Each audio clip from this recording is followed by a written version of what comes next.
Be inspired, this is Startup Cat. Baby, now we got bad blood. Baby, now we got bad blood. This money. Baby, now That she would take their advice if it went against anything she wanted to do, because they knew she was always going to do what she wanted to do. And so you have, one of the board members admitting that he knew that this was a puppet board. And do you think that that was true for the rest of the directors as well, as they followed along? Clearly, if they joined and said, well, Mr. Schultz must have done the diligence, or Mr. Kissinger must have done it, so I'm not going to ask the next questions. Right. It perpetuated itself over time. Yeah, I mean, it didn't help that none of them, had any background or expertise in diagnostics or laboratory science.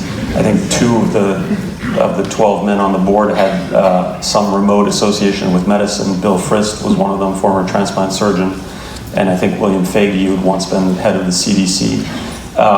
But even those 2 weren't, up on the latest developments in the science of blood testing. And I think that aside from the fact that it had no power, this board, took her at her word when she met with them, and they really did zero to sort of check that what she was saying was true. There was no reliance on outside experts or consultants or anything like that.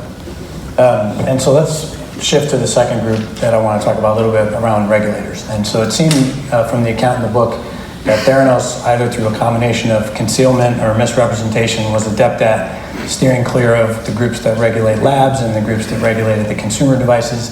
But I'm curious for your point of view about how the exploitation of the seams in that regulatory framework, is that a failure of regulation and its ability to deal with new innovation, or a fraud on the system, or did it have something to do with the power of the people on the board and her relationship with the president and other things that you I think it's all of the above, but I do think that she identified pretty early on a loophole in this lab world, which is this sort of no man's land between one regulator, which is the FDA, whose job, aside from approving drugs and regulating drugs, is also to approve and regulate medical devices, meaning that purview includes diagnostic equipment and blood testing equipment.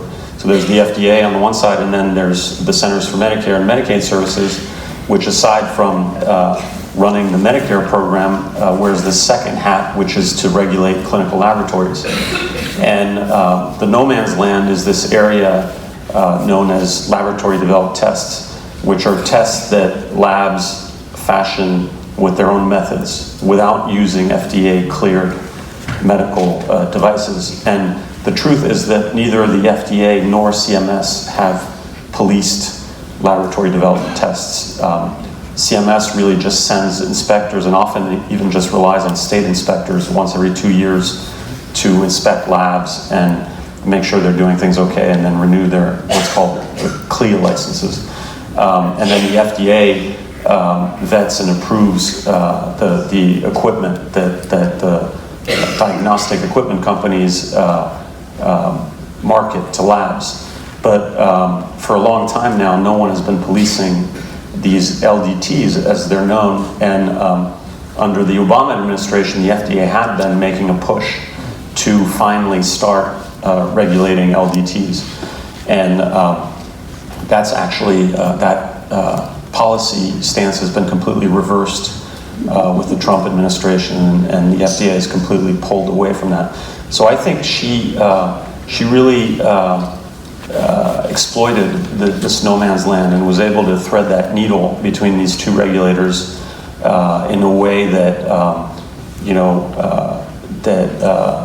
she got away with for several years, and that she might not have been able to do in another space. And what do you think Theranos means for the future of innovation and regulation, particularly in this area? Do you think this will be a rallying point to do more, particularly in this area, to your earlier point around the intersection of healthcare and technology? We have a lot of examples of technology companies that break business models and are disruptive, to your earlier points. But do you think this becomes a watershed turn in how people should think about innovation in the healthcare space? I think it should be, certainly for entrepreneurs out here and for the VCs that are funding them. As far as the regulators are concerned, you can put some blame on their shoulders for not looking more closely at what this company was doing. But at the same time, you have to bear in mind that the company was outright deceiving the regulators. When a state inspector came to visit the Theranos lab not far from here in Palo Alto in early December of 2013, she was shown only the upstairs room, which they referred to as Jurassic Park, because their thinking was that the machines in Jurassic Park, which were traditional commercial machines, would soon be rendered prehistoric by the great Theranos technology. And then there was a room downstairs that was called Normandy because it contained the Edison devices that were the Theranos devices, and it was called Normandy because according to Elizabeth Holmes and Sunny Balwani, the Theranos devices were going to take the lab industry by storm, and so it was a reference to the landings in World War II. And that lab inspector came and was not shown or told about that room downstairs. And that room was key because that was the room in which they were doing some of the finger stick tests on the Edison machines, which, by the way, were completely unreliable. And then there was another bucket of about 60 to 80 finger stick tests that they were doing on Siemens machines that they had hacked. And one of the main things that they did with those machines is they would dilute the finger stick samples before running them on the Siemens machines. And the Siemens machines already had a dilution protocol within them, like most FDA-cleared machines do. And so you had a double dilution going on, which created more room for error. And had the state inspector been shown this room and been told about these potential problems, I think the inspection would have gone much differently. But instead, they passed it. And I'm not sure what sort of new regulation or law you could pass that would. He says to him, "Okay, and so who were the main characters in this story?" And the student said, "Well, there was, of course, Elizabeth Holmes and her boyfriend, Sunny Balwani." And then my friend Keith said, "Well, there were whistleblowers too, weren't there?" And the student said, "Yeah, there's this guy named Tyler Schultz." And so then he asked him, "Well, what did Tyler do?" And asked him a couple of follow-up questions about how difficult it must have been for Tyler to be put in that situation. And then he turned to Tyler, who was sitting in the last row, and said, "Well, why don't we just ask Tyler directly?" And so Tyler came down and sat down in front of the class and started taking their questions. And then a couple minutes later, he did the same with me when I came up. And he said, "Well, why don't we ask John?" And so then I joined Tyler, and we had a conversation with the class about some of these same themes we're discussing now, and it was really cool. Okay, just two very quick questions. One was about Sunny Balwani. I mean, one person said, "I found myself laughing hysterically at the idea of Sunny confidently throwing around terms that were kind of pronounced wrong and all of that." And somebody just said, "Sunny Balwani, what's the deal?" Right. That kind of thing. What is the deal? The thing about Sunny Balwani, if I were to sum it up, is he's definitely not as intelligent as Elizabeth Holmes. And the way it was described to me is that in meetings with the engineering teams or sometimes the chemists, that they'd discuss a problem or an issue, and Elizabeth would often get to speed very quickly, but Sunny wouldn't. And his background was exclusively coding and programming.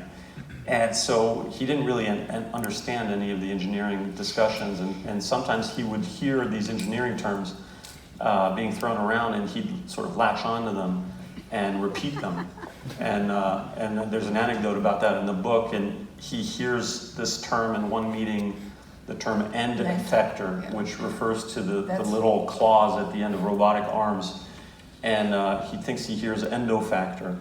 And so then, he starts throwing around the word endo factor, the fictional word endo factor. And at a subsequent meeting, some of these employees decided to do a prank and to come to the meeting with a PowerPoint presentation titled Endo Factor Update. And even as they were pulling this prank, they were nervous that he would become wise to it. If you read the book, you'll see that Sonny had a short fuse, and you didn't want to incur his wrath. And so they sort of like nervously sat through the endo factors update, and then he left the room, and they burst out laughing. But that sort of like illustrates what Sonny Balwani is like. He's a cartoonish figure.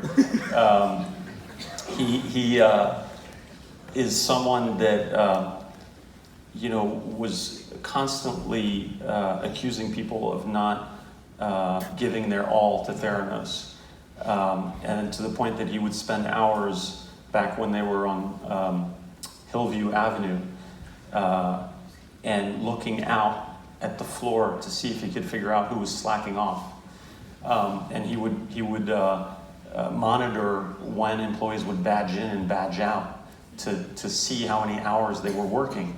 And that was his gauge of employee commitment, was how long employees were at the office, not necessarily whether they were being productive or not. Baby, now we got bad blood.